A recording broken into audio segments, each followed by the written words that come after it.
1. This written passage is about time. 2. What is time? We don't know. 3. What is this written passage?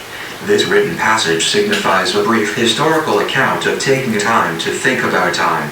This written passage is a passageway through which the thinking about time may be embedded in time, to be read at a future time. In order to think about time, there is a need to look beyond one's current mode of temporal operation in order to be aware of another mode of temporal operation. 4. Taking time usually refers to an active backing away from one's current temporal mode in order to operate in another. This action of moving away from one mode onto another helps to see the repetitious differences between the processes of taking time and thinking about time. This paradoxical backing away in order to successfully take time to think about time in this particular mode of thinking in this written passage must be constantly deployed in order to achieve a continuity of modes. 5. The current mode of temporal operation being deployed here is this written passage. 6. What is this written passage? This written passage signifies a brief historical account of taking time to think about time. The experiential documentation of the thinking process allows for an extended retaining of our memories for immediate and future usages. Time affects our ability to remember, and this written passage helps to keep track of what we have already thought about. 7. What is time? That which is most common and uncommon amongst humans, that which the human cannot escape nor be unaffected by it, that which no human can be capable of fully comprehending or understanding, but is fully capable of living inside of, while it be impossible to understand any aspect of time without living in it. It is all too easy to live in time without understanding it by any means. 8. The act of understanding may precisely be taken toward the act of standing under something. To understand time, we have no choice but to stand under it. To be literal, we stand in between time, in the midst of it, as the under in understand in Old English literally means in the midst of. 9. If this is so, then the aforementioned dichotomous examining of humans, either living in time and or understanding, proves to be incomplete at best, if the literal meaning of understanding denotes an actual physical dwelling in the midst of time. That is to say, the experiential contours of living in time and understanding time are not as different as one may initially think. 10. This may still make sense in New English, 2015. Number weight of Erasmus method. One may understand the act of understanding as having something stand under oneself. Thus, being on top, one gains the opportunity for conceptual mastery, control, and governance over the thing being understood. This may sound rather domineering and even tyrannical from the viewpoint of the thing being understood. That is because it is domineering and tyrannical from the viewpoint of that thing being understood. Number having jazaving, the lopsided quest for human understanding may sometimes be a ruthless one sought out at all at any cost. The grappling tension between understanding as standing under something as opposed to standing in the midst of something presents yet another branch of thought to be continually considered in this written passage. 11. What is this written passage? This written passage signifies a brief historical account of taking time to think about time. This written passage is a passageway through which the thinking about time may be embedded in time, to be read at a future time. 12. A school of fish swims in the water. Regardless of the fashion in which they swim, the fish are unable to examine and understand the water in which they live, since water to a fish or a school of fish is not an existential concept to be grappled with. If it were, we do not know about it as humans. Therefore, it is incomplete to fully draw the comparison of humans living in time to fish living in water, as we cannot assume the awareness or unawareness of fish. While humans can take time to think about time, fish either cannot or do not take water to understand water. 13. Time is different than water in its nature.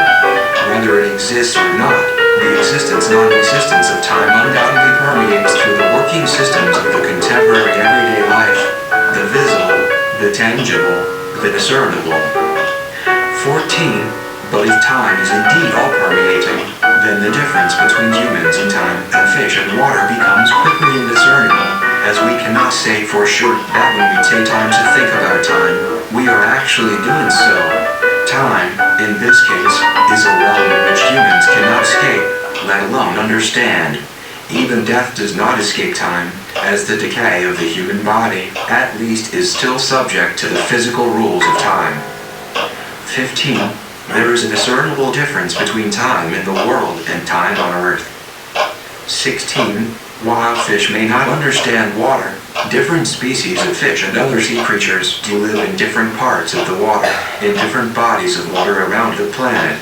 Perhaps the importance lies not in the matter of knowing that they are in water, as much as the knowing of particular habitats and what are fitting domains for survival and optimal living. Not so much about knowing the entire ocean or sea or lake or river per se, but just being and living where it ought to live. Then, perhaps we see a fitting comparison to time and water, where, although mastery over the ocean, sea, lake, river may not be exercised in the standing under definition, the fish and other sea creatures do their standing in the midst of these respective bodies of water just fine, thus understanding the water through daily living. The physics of water, for example, is obviously not unknown to fish and sea creatures, as each are able to utilize masterful relations between the water and their bodies.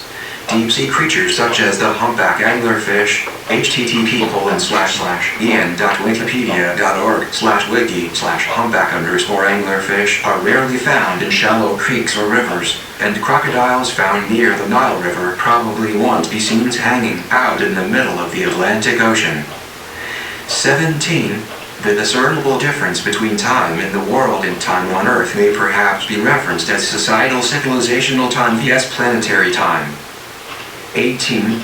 The difference is human. It has to do with humans, and it is the human which amounts to the difference.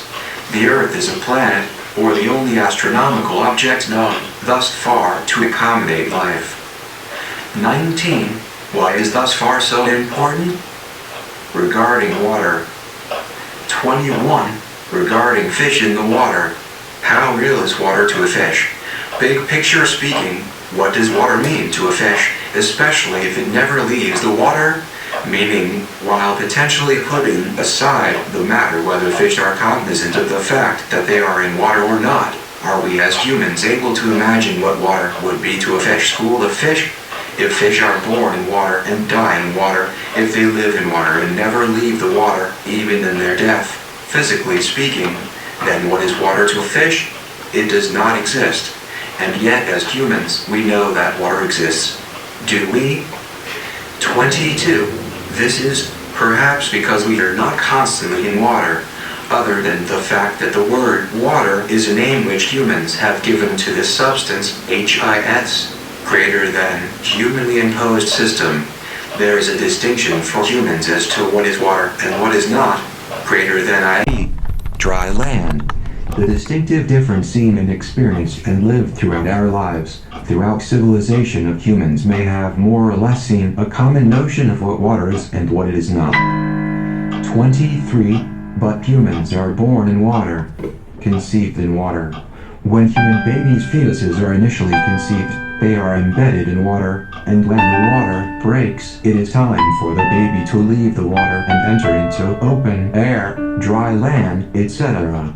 One may argue that we can perhaps compare baby humans not yet born to fish and water, in that our awareness of being in water is not present, but that we are alive and are living in perfect oblivious bliss, romantically speaking. But once human babies are born, or rather, once the water breaks in the mother, the baby human is about to come out of it. So then, water comes out of the human mother, thus releasing at the same time a newborn baby human which leaves the water in which it knows and lives in the midst of and enters into open air, another realm of existence, that of human life. Another realm being X number of years in open air. But perhaps of human babies who, even having grown into human adults, never leave the water, they may be not too different than a fish swimming in water. There is something naturally primal about living in water, being in water. 24. What happens when time escapes the metaphor with water and enters into direct relation with water, or vice versa? Many a science fiction book or film has often seen the portrayal of travelers traveling in space entering into cryosleep, a form of hibernative sleep being fully submerged into water, somehow extending the lifespan of the human astronaut. 25. Water, then, is not just a substance, but rather is an active agent, operating in a mode of temporal operation which prolongs and maximizes life, one that provides an extended process of being, allowing for the body to be fully replenished, having experiencing maximal stillness and physical rest. 26. For the everyday pragmatic, there is perhaps the practice of taking a bath, as it would be an informal way of approaching this state of stillness and rest temporarily. Why is taking a bath so relaxing? The action of a body being submerged into water somehow creates an opportunity for the recalibration of the body, enhancing circulatory systems and bodily flow. Communal baths such as jacuzzis or Korean baths are not only interesting in their enhancing of the bathwater concept, but also creating environments and atmospheres where empirical clock time is irrelevant. 27. If water is indeed seen as not only a substance but as an active agent, or realm of existence altogether, perhaps then the metaphorical comparison between water and time is not so out of the question. 28. Time, then, when compared to water, either exists or does not exist as a being, as a realm, and yet it can both exist and not exist at the same time if there is another time, especially if we question the existence of time itself in a direct manner. That is to say, there can be a simultaneous non-existence of time because there are several realms of experiences which the human has access to, namely that of the open-air awareness of the existence of time as fluid conceptual structures, as well as the relative experiences as related with rigid, predictable, and measurement empirical structures, i.e., clock time. 29. Time can both exist and not exist because at the same time, as we understand, at the same time, we feel the real-life effects of time, and also act in order our lives allow these effects. In fact, civilizations are organized and planned and built and defeated with this consistent pattern being lived in coherence toward, and yet time may very well be just a pure abstract concept, in which Plato's music of the spheres was just taken literally and calculated. 30. But did the sun and moon move in relation to the earth prior to Plato? Of course it did. Yet how can we know for sure? And Wittgensteinian approach to questioning of time leads us to consider that time both exists and does not exist. The idea of existence is indeed very contemporaneous to our time, as we grapple with the virtual in relation to the real, and the reality of the virtual through technological networks and communication systems of the networks of data streaming and virtual realities of the sword. Slavoj Zizek turns the idea of virtual reality around to talk about instead the virtuality of otherwise categorized real interactions as being virtual in themselves. That is, that assumptions are being made constantly as we navigate our world in the micro-day-to-day level as well as the historical archaeological level. We assume that the person speaking has two legs underneath the table which we are sitting at. We assume that they back to their heads. See the front of their faces whilst in conversation with them. The words with which we use are assumed to more or less hint at the relatively certain meanings and indications with which we are shooting for, etc. But how do we even know if the reality of the virtual is real? Could this yet be another realm of virtuality, or one which we have not seen beyond? No. This is the approach to time which takes us seriously, considering the simultaneous possibility of being and not being at the same time.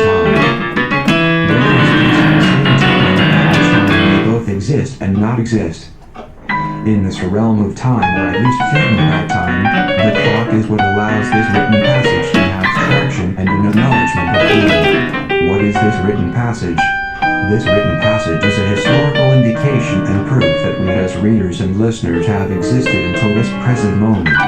This written passage acts as a passageway to which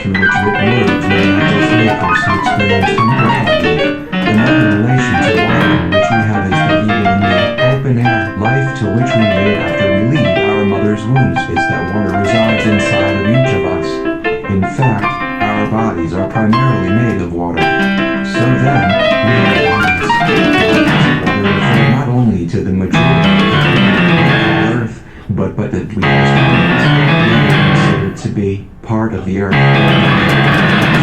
Bodies of water ourselves, in a physical, literal sense. Water which resides inside of us the same as the water which relates to time, that is, are there realms of time which reside in each of us, to be experienced and encountered during our lifetimes?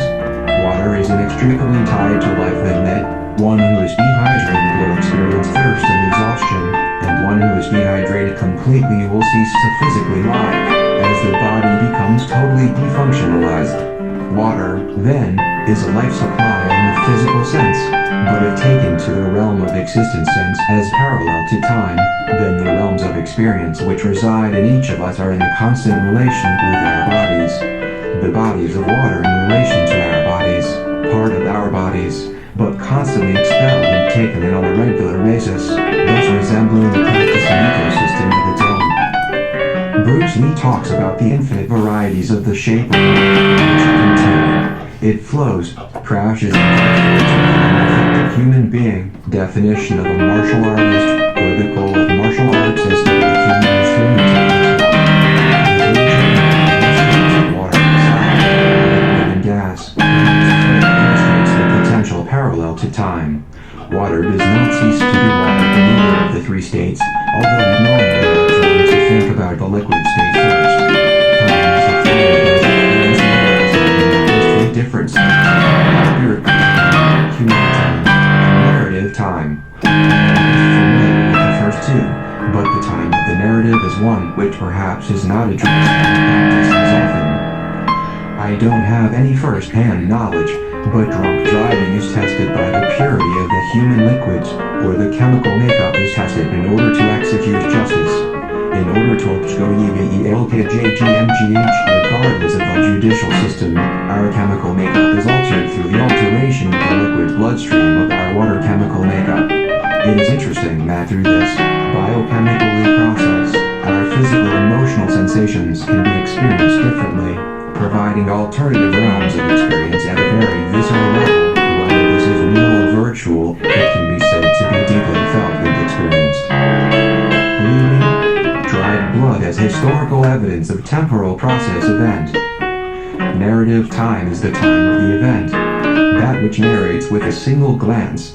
One is able to instantaneously have a picture into a drawn-out history of ____. As can be seen in a painting immediately, so that time is not a factor limitation. Music, on the general sense, on the other hand, is a temporal form of art, more or less, or the act of performance and movement is a temporal act, a temporal event, an event of the narrative, however congruent or incongruent. A series of events or a single event happens in open air to be taken in the incalculable dimensions of experience. What is this written passage?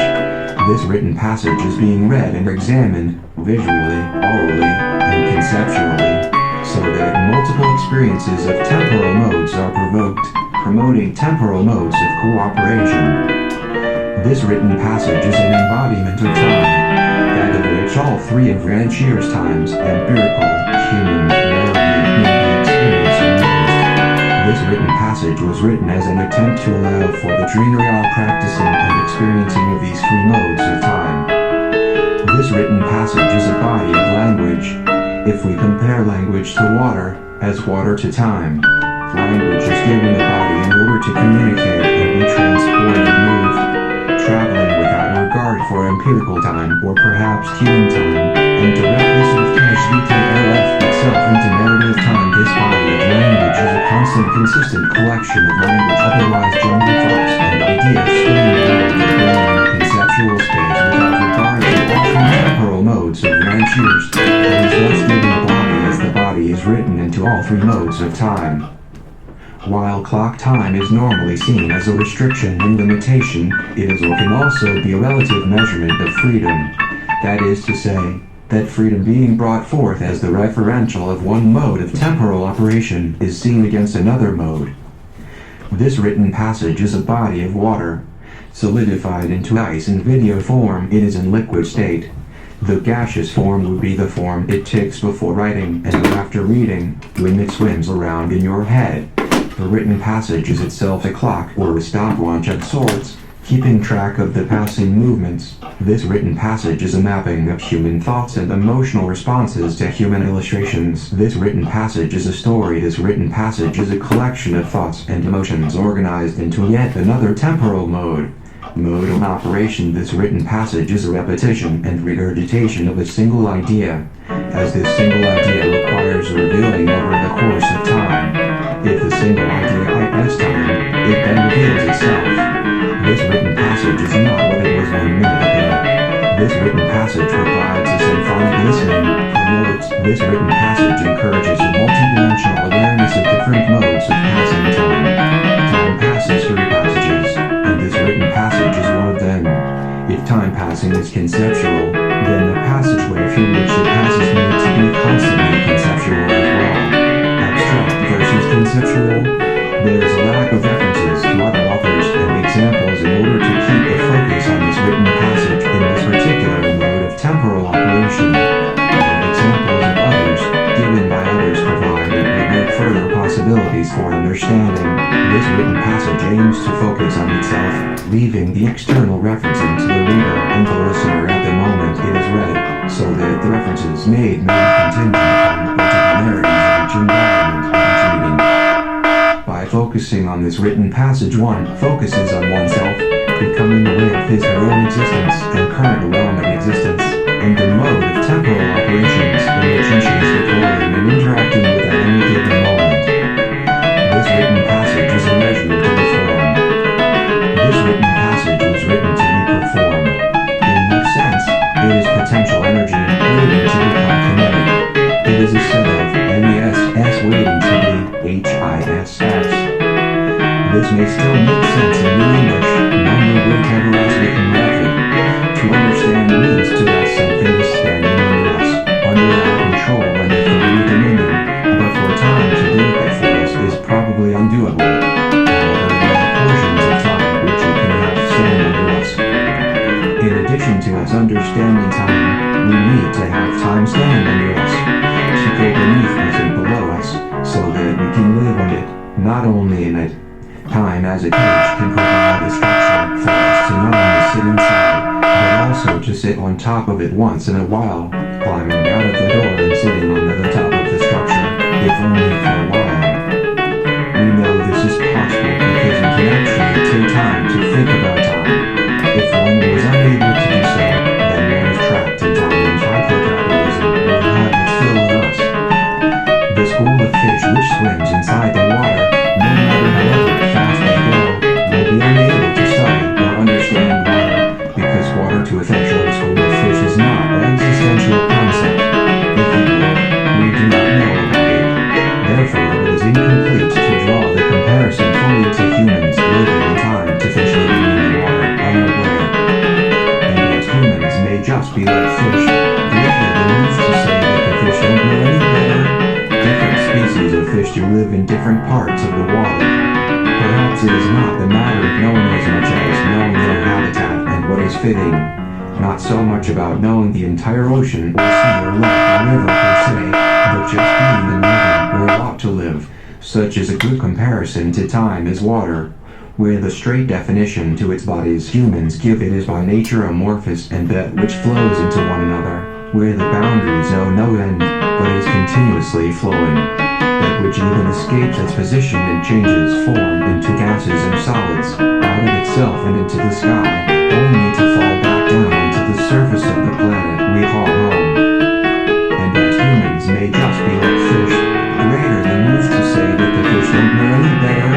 Different species of fish do live in different parts of the water. Perhaps it is not the matter of knowing as much as knowing their habitat and what is fitting. Not so much about knowing the entire ocean or sea or lake or river per se, but just being and living where it ought to live. Such is a good comparison to time as water, where the straight definition to its bodies humans give it is by nature amorphous and that which flows into one another, where the boundaries know no end, but is continuously flowing. That which even escapes its position and changes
Well, that was that. So hope you enjoyed it. It's sort of an atypical speech or whatever, but I thought, it's coming from Cal Arts, we do a lot of weird things over there. So,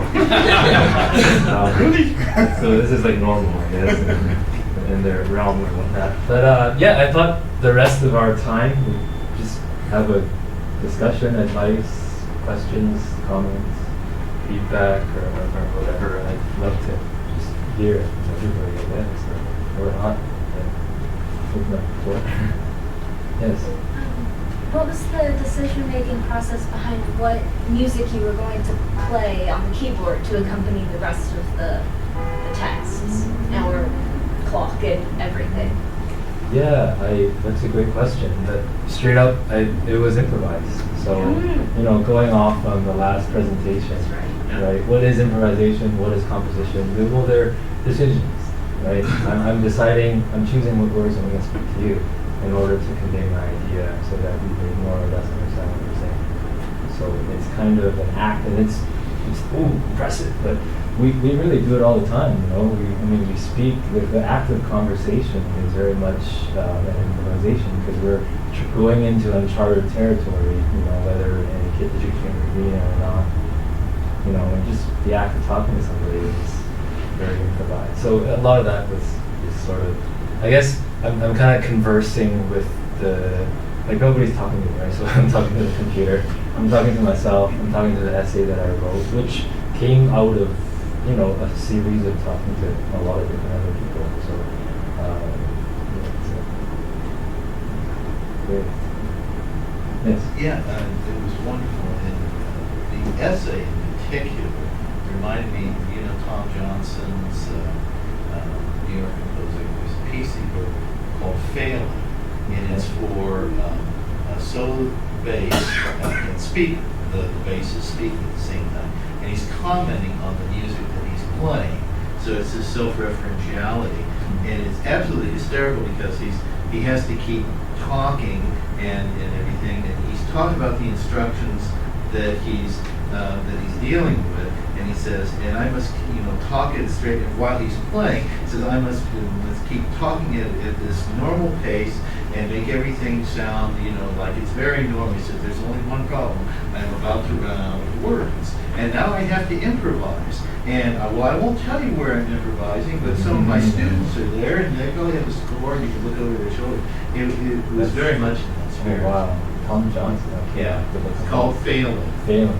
That's wonderful. And the whole thing of the piece is that you're not supposed to fail, but if you do the piece correctly, you're failing. But if you fail to fail, then you're failing to succeed. Yes. Yeah. It's very much in that Isn't spirit. that weird? Like just a bunch of paradoxes that sort of just kind of go into each other. The very system rule for operation is to not work. Yeah. And so so that's sort of what sparked on the name John's Cage. And it's sort of like a running joke, but then it kind of turned into something serious over the last couple of years. And some of you or all of you may or may not know what John Cage, composer, who usually is known for his mushroom picking and eating and just very random indeterminacy. But in that there is a lot of determinacy. There's a lot of composition out of when he's at home, when he's in the studio, doing things, and he's actually very nitpicky to a certain extent. And I was really surprised when I, started to learn more about his work and whatnot. But it was pointed toward so that the performance, so that the presentation, so that the improvisation. He didn't like the word improvisation very much, but so that when you present the work, there was sort of this freedom. And we can kind of associate different words to that, and as sort of that's where words kind of, I guess, have sort of a limited sort of denotation as to what that freedom is. We love the word freedom, right? But it's so using John Cage and then John's Cage. So sort of thinking about what are the limitations of freedom, what are the freedom's limitations, and so there's a lot of paradoxes. And I think another paradox I found was kind of in my studies in investigating what music is. A lot of people claim what music is. Oh, I know what music is. No, you don't. That sucks. That's not real music. But and so some might say music's the expression of the soul, or some people are saying, oh, it's a representative of culture and whatnot. And I really like what Claude Debussy, one of many, who coined what music was, and that would be being the space in between the notes, and sort of it's kind of okay, ooh, that's profound, or that's kind of boring. I'm not sure how you guys take it, but I found it interesting because that definition works in both classical and jazz, I think, in a certain way, because it sort of puts the analysis on the action, like what you choose to do. And I mean, even with classical piano, I was raised a classical pianist, and a lot I of couldn't tell. and we have all the pictures of the European teacher with his ruler beating you, and come on, and part of that is very true. There is a lot of hard work involved in that, but that hard work is pointed toward sort of a sense of freedom on the stage. Yeah. So even those the performers playing every single note as directed, right? The way they choose to express it is different every single time, and so that I think aspect is really precious. That I think the jazz guys also uphold very much so, because there are also a lot of using systems, as we heard in the last presentation, within even the active jazz improvisation. And so for me, it's like, well, what do these guys have in common? Because I had exposure to both of these things, and so what I came up with was time. Is the time. Where was the time? In the music, and was it spent at home, or was it spent on stage? Was it spent in the bathroom? So I think in doing so, long answer to this whole thing, that I think maybe I previously said there's a bunch of paradoxes, right? And one of the paradoxes I was interested in was studying music with time. So using time as a lens to kind of look at music and saying, okay, so is this good or bad music, but what about this music? And a lot of music genres in different countries and time eras a lot of them are based on different ways that they deal with time, that they manage time. And John Cage actually, along with another composer, I think it was Perez, one of those guys, had defined music as organization of music, or organized sound. And that brought me into the whole study of John Cage's manifesto he wrote in 1938. And he was like, oh, what is the future of music? This is a credo. And in it, he defined music as organization of sound. And that he was very optimistic about the future. We're going to have all these brilliant sounds that they're going to be like, the sound of that fire extinguisher plus D major is going to be like my symphony, the light switch even, we can kind of, there are so many exciting new possibilities, the sounds of trains and motors, airplanes, and which sort of is aligned with Jackson Pollock's, sort of thing, more or less, not exactly. But the other realm was, he also said, and I think I at least in my limited years of living, haven't seen as much the experimentation with time. When you think of like experimental music, you think of like experimental sound. How can I make the coolest sound ever? But I don't see as often. I think, how can I make the coolest time? And so that's also what's driving me into doing this kind of stuff. You see, I'm pretty excited for it. It's Would you say, as a musician, do you experience time differently when you're engaged in performing or playing music than you do when you're not? Yeah, if I know what you're asking, I guess, like, is my experience of time different when I'm engaged with music? Right. For me, it's very like fluid because I don't have a definition of music. And so if I chose to, I could like kind of, I guess, take our conversation now as music, right? And so how am I going to say this?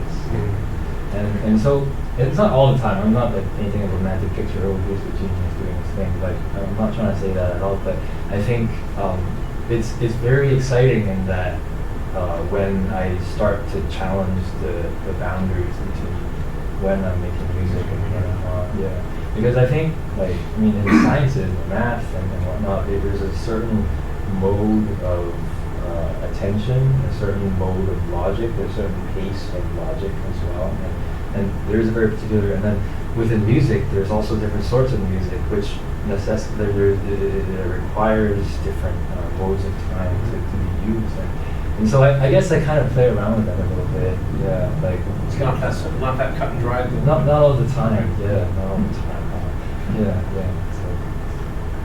And I'm assuming that you've presented or performed this on different occasions. Do you find, well, two questions. One, have you set yourself the challenge of not playing anything that you already know when you do it? Could the repertoire had improvisation in it, but otherwise was obviously from the classical and some jazz repertoire. I'm sorry. So one, that would be one interesting challenge. If I haven't played. Yeah, to not let yourself play anything that you've ever played before, in response to the words. And then the second question would be just have you experimented with different repertoire, for example, gamelan structures or music which is focused on time in a different way from the classical repertoire? Yeah, no, that's a great question, and I think the issue of challenge is often brought up. Like, this is not the first time I've done this, and I've done it in different, I guess, settings more or less. Some in the classroom as a way to start discussions. I taught a class in January at the Cal Arts called Y433. And so it was sort of question mark, sort of a why? And so there were only 2 students in that class. So we had a 3-hour discussion on time, like after the 3-hour class. Yeah, but I guess. For me, so far, the challenge has been on what can I use this whole machine for, rather than the different kinds of music to play with it. For now, I think gamelan presents a whole different dimension. Or Steve Reich's piano fade, Yes. piano fade, something Sure, that focuses on time as its essentially as its subject matter. Yeah. If I had the time, I'll try to.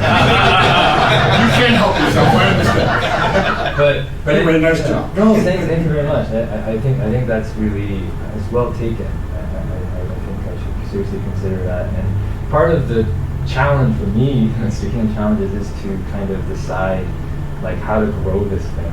Yeah, and each time I presented it, I did it at a music conference, and I did it in a classroom. I did it. And there was a very different response, and so I think I'm in the process of like gathering like data. One thing I was curious about is in the essay part, there was a lot of comparison between time and water. Humans living in time, fish living in water. Then at one point there was also a parallel drawn to language, and I wondered if that was something that maybe you could expand on a little more. Sure. I felt like that was something I wanted to know more about. Living in language. Whether we're aware of that. Yeah, one of the main themes. So if you didn't notice already, like this essay is part of a bigger essay that I'm sort of on there, but I'm kind of structuring it because of the numbers is to help organize the thoughts. But I'm also using the idea of the written passage as like a theme. So da-da-da-da. And so partly why I chose to play what I played was to play some very familiar motifs and motives and themes, thematic content, and so that we kind of, there it is again, there it is again. And so there are some repetitions of certain sentences, like what is this written passage?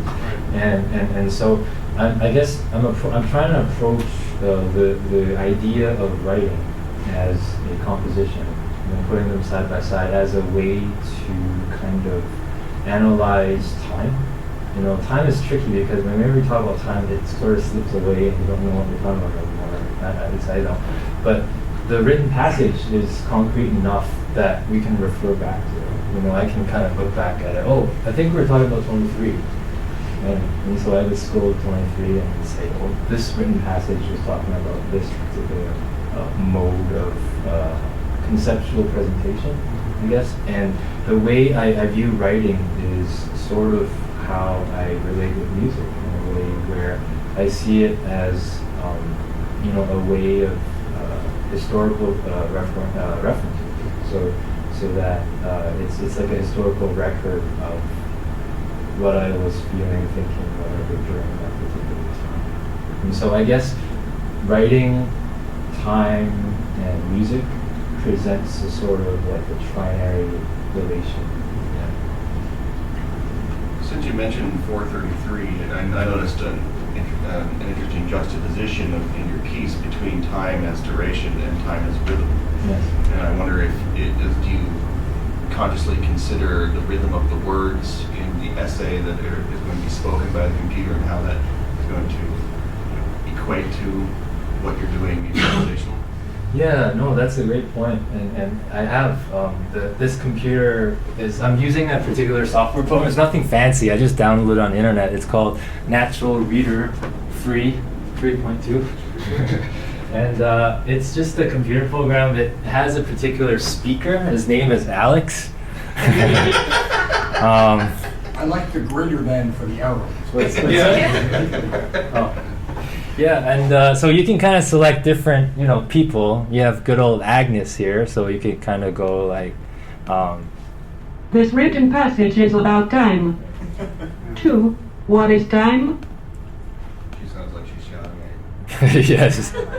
So I spend a lot of time choosing the person actually as well, and also like writing, with a dual or maybe more, I don't know, but kind of like a double consideration for their sonic qualities as well as their content.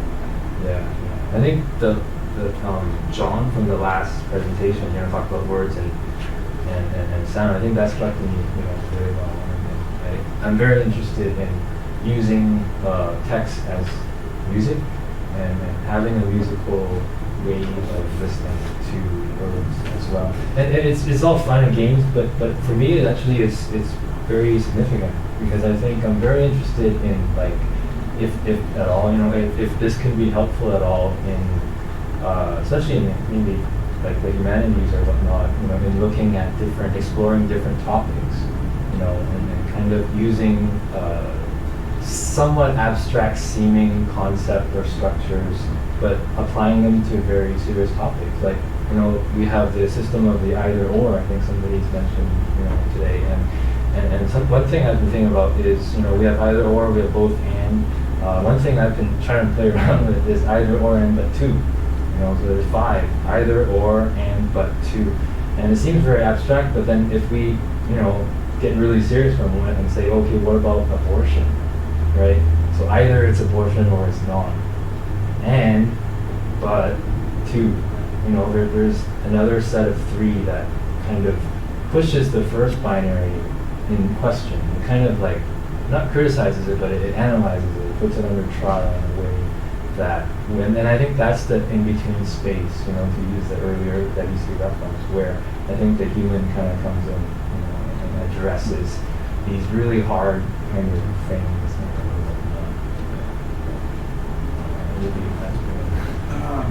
Is there a paradox between, time as a concept is really elusive.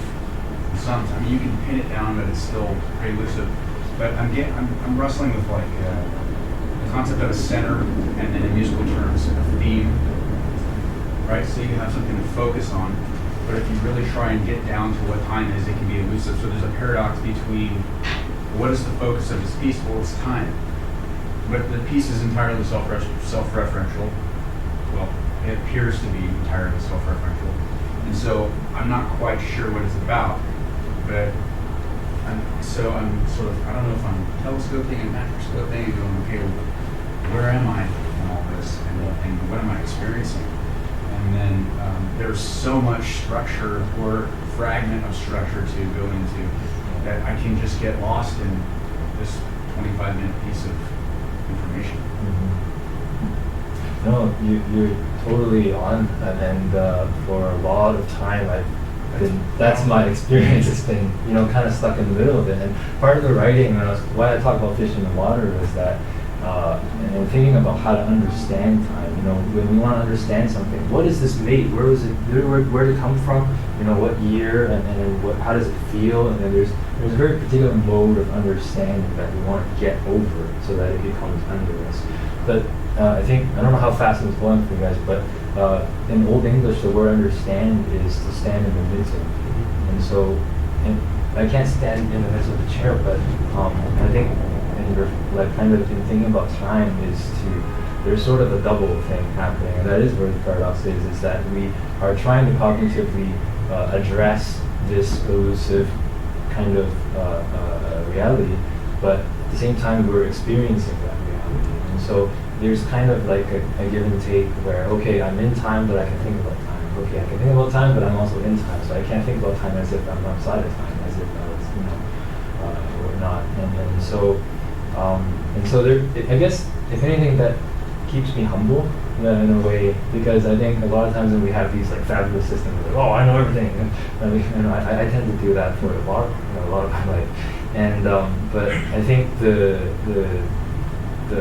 recognition, not the understanding, the recognition of the fact that we stand in the midst of the very thing we're trying to understand kind of gives grounds me in such a way where I can kind of keep track. So the music becomes a documentation process, right? It becomes 1, 2, 3, 4, 5, sort of like Hansel and Gretel, leaving breadcrumbs or whatnot. And as you kind of, last year I was practicing that. I was thinking about that mode of time. Another thing about time, what I did, I think, in this written passage to help solidify some of that is the philosopher Rancière. He was at the Hollywood Library down in LA recently, and he gave some fancy talk recently, and he addressed that there being 3 modes of time, and the first of them being the empirical time, so the time of the clock, the time of the stock market, and whatever, and then there's the human time with which we experience. I'm getting hungry. I gotta go have dinner soon, or I gotta go to the bathroom. And there's a human time, and then the third one. The first 2 is sort of the binary that we most often talk about. Like, oh man, we have never have enough time. Oh, I wish I had more time. But the third time is the narrative time, which kind of, if you think of like a fictional story or whatnot, or some narrative, there's a part of them like grand narrative. But in like a story of sorts, there is a realm of time with which doesn't necessarily belong to the first 2, but it references the first 2. And so that's also very lucid. And so that sort of in the midst of and trying to understand time, state that I was talking about, the narrative time aspect almost in a way is in a fluid relationship with the first 2 types of time. So that it kind of, my story is this, okay, here was John. John was born in 1847. He was hungry, and so that kind of points to, it references the time, and then it references our human experience as well. But it also has its own narrative time with which the sentences in the story is embedded. So as a reader who reads the story, then I kind of engage with it with my own human time pacing. But when I engage within the story, that in itself has a sort of time that can't be totally measured. It's a little bit different than the first 2. And sort of throw another one in there is the time of the dream. When we dream, it's like we have this crazy story, and then we wake up and it's only been 5 minutes, and that's like very interesting because about how that works. And I think there's some relation to that being maybe in music as well. Like if you hear a really boring piece of music, like you want to get out of here. I don't know, somebody left during my thing, but it's. But then if you're really engaged in something, or in a movie or something, right? 3 hours could pass by and you're glued to it. You don't care about anything. You just want to be in that. And so it is very interesting. That's also why I like to perform with a running clock. It's sort of a protection program, if you may, for my audience. Like if they, if they're getting bored of what I'm doing and I don't want them to look at their watch, so I'll just give them the watch. You just look up there, okay, and then you zone out or whatever. That's great. So that's sort of So one of the things about the experience I had was it seemed to be primarily about focus, and the focus on the essay in comparison to being distracted by the music or being distracted by some of the other sounds that were happening when you were working around and all that stuff. So I guess my question is do you rehearse? How do you rehearse? And how in control do you feel of the audience's focus, or does that not matter? That's the hardest question so far. I do feel in control. I'm very much an actor, I think, when I do this. And so an actor in the sense that you are portraying and amplifying a certain emotion in a public scale. So that if I was a little bit nervous,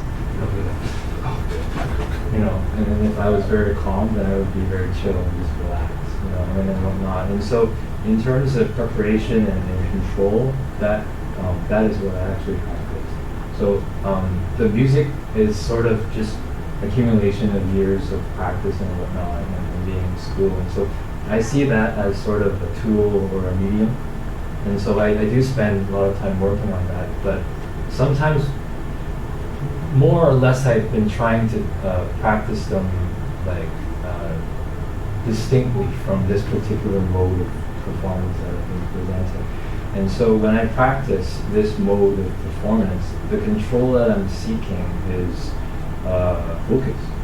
Yeah, it's whether I know that I am focused on what I want to do in the moment, and also if I'm able to predict in the short term, the future. In a way, I think 20 minutes is coming up. I'm probably going to stop around 25, so I better play that Bach. that's the clincher, and so for me, music or a piece of music, I guess, is sort of like one color that I'm painting with, in a way, or it's like a tool. Or I'm really into basketball, so there's this like crazy move you always pull when you at the very last minute when you want to like just get that shot off or whatnot. And so I guess there's an association with that, and so that the painter is working on his palette, or her palette, and they work on particular, historically in the Western art, tradition, there's a lot of just working on the human body, right? And so maybe they may only draw a hand, and just practice 5 years working on the hand, this gesture, okay, well, this, okay, maybe next year I'll go for that angle. And so in a general big picture of that, scope, I guess, I'm very much interested in this mode of performance, in thinking of it as one big continuous painting, as one big continuous idea, so that each performance I give is sort of just another sketch of that hand, so to speak. And so, and it's tricky because you also talked about the audience. I'm in control, but do other people know that, right? And that does matter because it'll influence how I'm getting across what I'm getting across and whatnot. And so for me, I most recently am very fond of doing this when I know that there's a following discussion. It's just, a room for sort of this discursive kind of conversation. And I think I did it a couple of times on TV, but nobody knew what I was doing, at least at home. But I think context is a big deal. Yeah. Is that how you'd evaluate your presentation performance? What's a good performance? Yes. Whether I was able to have sort of discursive feedback. I think I'm valuing that quite a bit. And is there sort of a significant value that not only I, but those who are in the experience of it can also have for themselves. And if I see that, I'm really happy. Yeah, go home. That's awesome. Because, I mean, how do you grade music? You know, I grew up and you get a gold medal, but you can't, they can't really like scope it out, you know, or whatever. And the same thing with time as well. So,